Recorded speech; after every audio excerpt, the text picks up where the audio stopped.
हामी कुनै आवेश उत्तेजनामा छैनौँ, आक्रोशमा पनि छैनौँ, प्रतिशोधमा पनि छैनौँ। कसैप्रति आग्रह, पूर्वाग्रह, दुराग्रह लिएर कुनै प्रतिशोध सार्नु पर्ने पनि हामीलाई छैन।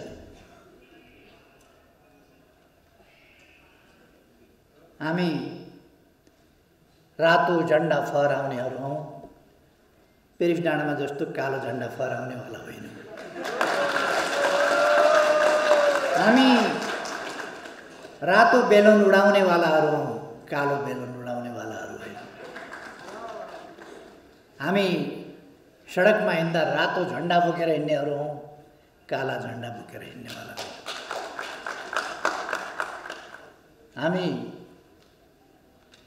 रातो, उज्यालो, चम्किलो भविष्यतर्फको गन्तव्य हाम्रो हो, अन्धकारतर्फ, अँध्यारोतर्फको गन्तव्य हाम्रो होइन। हामी आफ्ना गन्तव्यको बारेमा बहुतै स्पष्ट छ, बिल्कुलै स्पष्ट। हामीलाई कसैसँग प्रतिशोध लिनुपर्ने केही छैन। हामीलाई देश बनाउनु छ, हामीलाई देशलाई विकासको बाटोमा लानु छ, सुशासनको बाटोमा लानु छ। त्यसका निम्ति हामीले भ्रष्टाचार न्यून गर्दै नियन्त्रण गर्नुपर्नेछ, समाप्त पार्नुपर्नेछ। र हामी हाम्रा ती उद्देश्यहरूमा, ती गन्तव्यहरूमा, ती बाटोहरूमा स्पष्ट छौँ। र देश बनाउन हामीले यी गन्तव्यहरूतर्फको यात्रा तय गर्नुपर्नेछ। यो हामीलाई खुरुखुरु बाटो छोडिदिन्छ त्यस्तो होइन। समाजमा विभिन्न प्रकारका तत्त्वहरू हुन्छन्, शक्तिहरू हुन्छन्, व्यक्तिहरू हुन्छन्। तिनले आफ्ना स्वार्थका लागि अनेक प्रकारका हाउभाउ गर्छन्।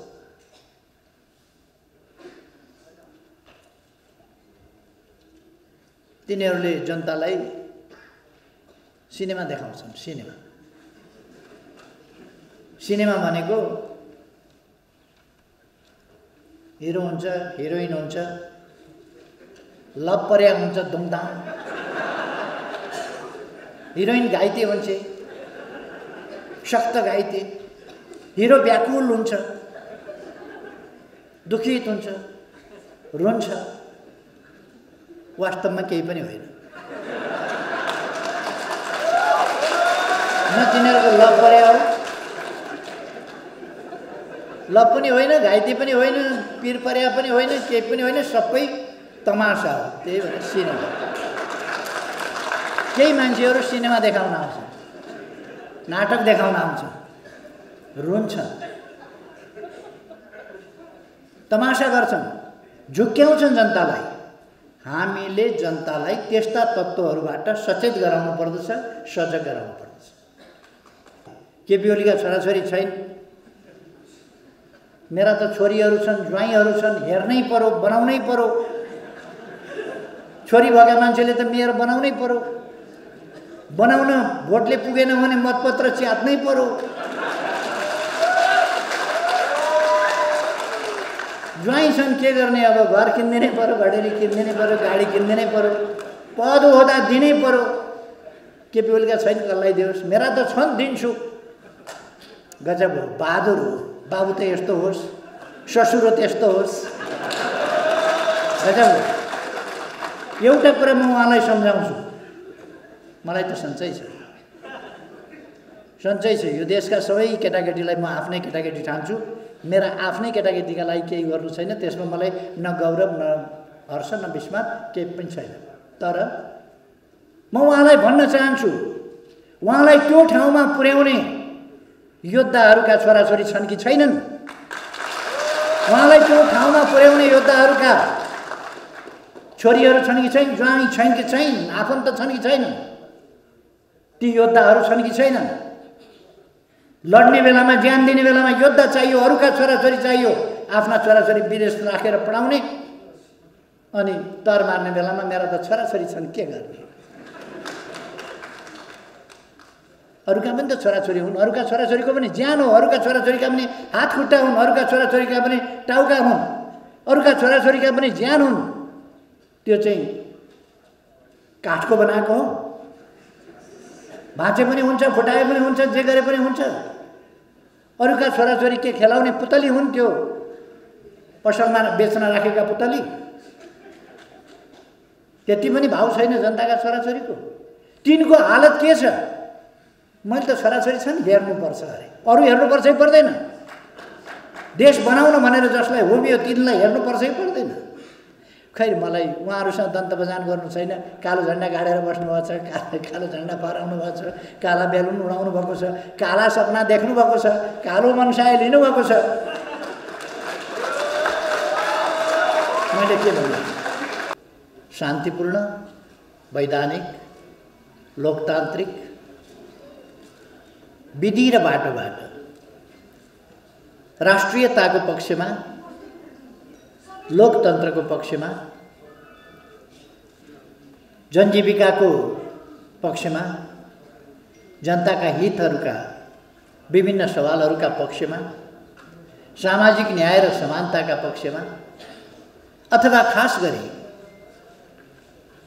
हामीले लडेर ल्याएको संविधानको रक्षा गर्ने, हामीले लडेर स्थापित गरेको सङ्घीय लोकतान्त्रिक गणतन्त्रको रक्षा गर्ने, लोकतान्त्रिक प्रणालीलाई सही बाटोबाट अन्यत्र कुबाटोमा लान नदिने ती प्रयासहरूमा जुटिरहेका छौँ अथवा तिनका लागिको एउटा राजनीतिक लडाईँ लडिरहेका छौँ।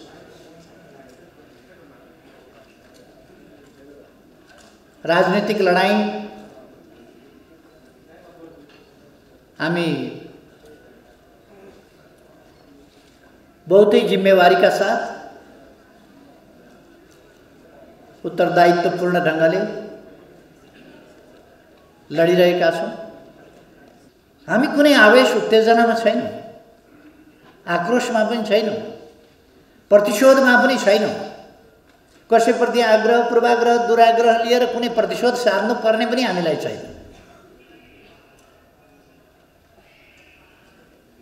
हामी रातो झन्डा फहराउनेहरू हौँ, पेरिस डाँडामा जस्तो कालो झन्डा फहराउनेवाला होइन।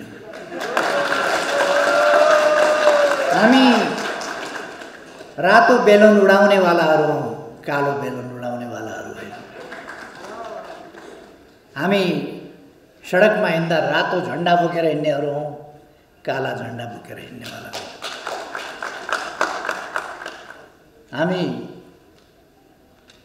रातो, उज्यालो, चम्किलो भविष्यतर्फको गन्तव्य हाम्रो हो, अन्धकारतर्फ, अँध्यारोतर्फको गन्तव्य हाम्रो होइन। हामी आफ्ना गन्तव्यको बारेमा बहुतै स्पष्ट छ, बिल्कुलै स्पष्ट। हामीलाई कसैसँग प्रतिशोध लिनुपर्ने केही छैन। हामीलाई देश बनाउनु छ, हामीलाई देशलाई विकासको बाटोमा लानु छ, सुशासनको बाटोमा लानु छ।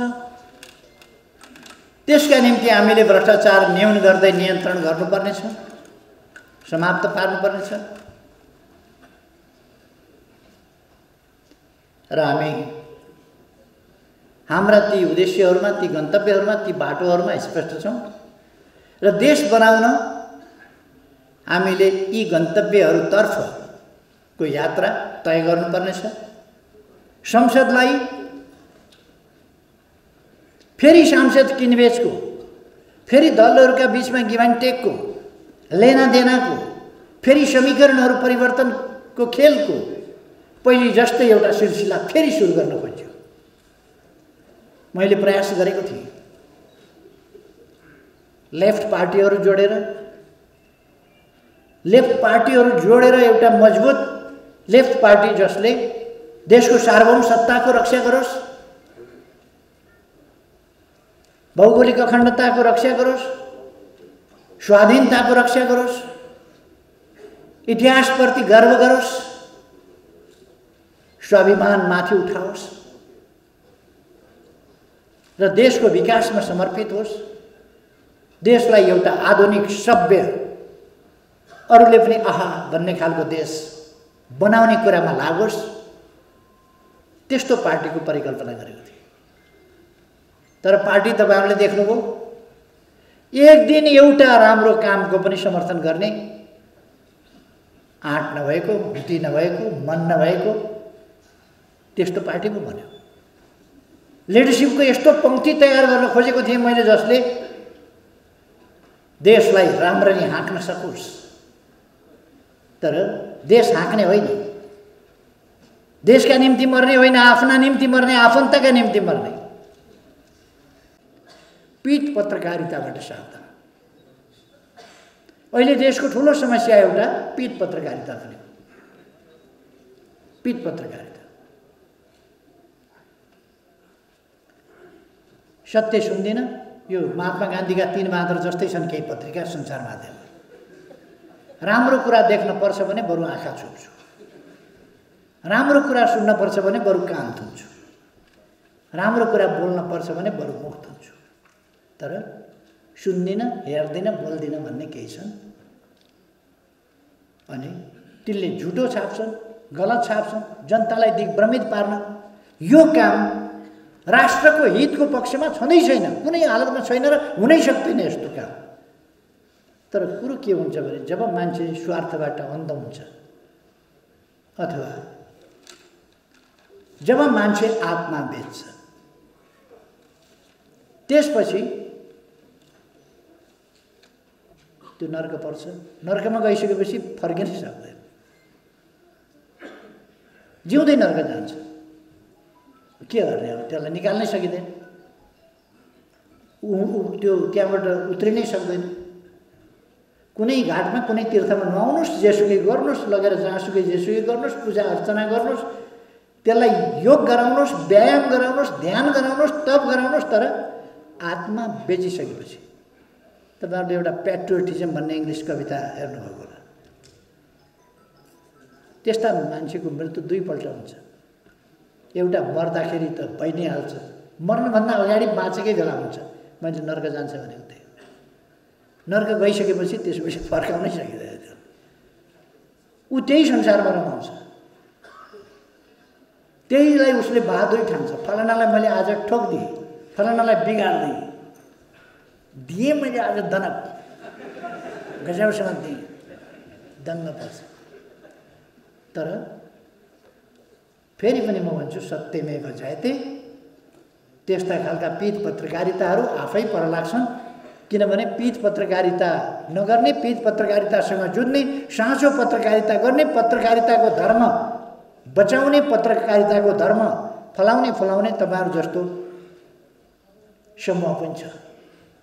यस पार्टीसँग सम्बद्ध, आबद्ध, निकट जे हुनुहुन्छ, यो पार्टीसँग निकट भएको हुनाले म तपाईँहरूलाई आग्रह गर्न चाहन्छु। पत्रकार हुँ भन्ने बित्तिकै तपाईँलाई हेर्दैखेरि मान्छेले ए तपाईँहरू फलानु पार्टीको हो भनेर आफै सोधोस्, चिनोस् तपाईँहरूलाई, तपाईँहरूको आनी बानी बर व्यवहार त्यसरी चिनोस्। तपाईँहरूले सम्प्रेषण गरेको समाचारमा सत्यता छ के भनेर कसैले आशंका गर्ने स्थिति नहोस्। तपाईँहरू समाचार स्वार्थका लागि उल्टापल्टा समाचार नपठाउनुहोस्, आफ्नै स्वार्थका लागि पनि असत्य समाचार सम्प्रेषण नगर्नुहोस्। रिस उठ्यो भने पनि नचाहिने कुराहरू नलेख्नुहोस्। कहिले कहिले कोही कोही मान्छे मन पर्दैन, यद्यपि मन पराउने नपराउने, रिस उठ्ने आदि कुराहरू छोडिदिनुपर्छ।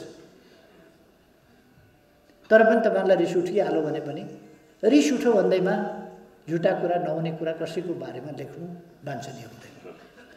त्यसकारण तपाईँहरूले जनताका पक्षमा, लोकतन्त्रका पक्षमा, लोकतान्त्रिक प्रणालीका पक्षमा उभिनुपर्छ। अहिले आफ्ना स्वार्थका लागि, व्यक्तिगत स्वार्थका लागि देशमा स्थिरता हुन नदिएर, स्थिरता जहाँसुकै जाओस्, देश विकास जहाँसुकै जाओस्, लोकतन्त्र जहाँसुकै जाओस्, आफ्नो स्वार्थ पुरा गर्नका लागि कुदेका 2-4 जना, त्यस प्रकारको मती हामी कसैले लिनु हुँदैन। हामी बहुतै दृढताका साथ तपाईँहरूको सङ्गठन सही विचारमा एकताबद्ध र सक्रिय हुनुपर्दछ। तपाईँहरूसँग ज्ञान छ, सिप छ, लेख्न जान्नुहुन्छ, बोल्न जान्नुहुन्छ, सबै कुरा गर्नुहुन्छ, तर गलत गर्नुभयो भने सिप मिलाएर तरिका मिलाएर गलत कुरा गर्नुभयो भने त्यसले देशलाई फाइदा गर्दैन। तपाईसँग सिप छ, चुप लाएर बस्नुभयो भने हात बाँधेर, तपाईँ कलम चलाउनुहुन्न, कम्प्युटर चलाउनुहुन्न, तपाईँको ल्यापटप चल्दैन, आइप्याड चल्दैन भने तपाईँको ज्ञान, तपाईँको बुद्धि तपाईँको भित्रै रहेको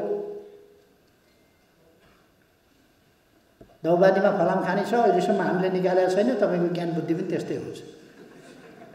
दौबादीमा फलाम खानी छ, अलिअलि फलाम हो र थोरै हिसाब दिएर डल्लो अलिकति हो र खानी छ, तर भर के गर्ने निकालेको छैन हामीले। तपाईँले आफ्नो ज्ञानलाई, आफ्नो सिपलाई, आफ्नो क्षमतालाई प्रयोग गर्नु भएन भने दौबादीको फलाम खाने जस्तै हुन्छ, ननिकाले। 21औं शताब्दीमा यति गतिसाथ अगाडि बढेको शताब्दीमा तपाईँले आफूलाई अप टु डेट राख्नु भएन भने, नवीकरण गर्नु भएन भने दैनिक तपाईँले आफूलाई नवीकरण गर्नुपर्छ। अत्यन्त तीव्रताका साथ दुनियाँ चलिरहेको छ र तपाईँसँग त्यो नवीकरण गर्ने विज्ञान, प्रविधि, सञ्चार माध्यमको विकासले आफूलाई तीव्रताका साथ तुरुन्तै अध्यावधिक लगातार गर्ने त्यो अवसर तपाईँलाई उपलब्ध गराएको छ।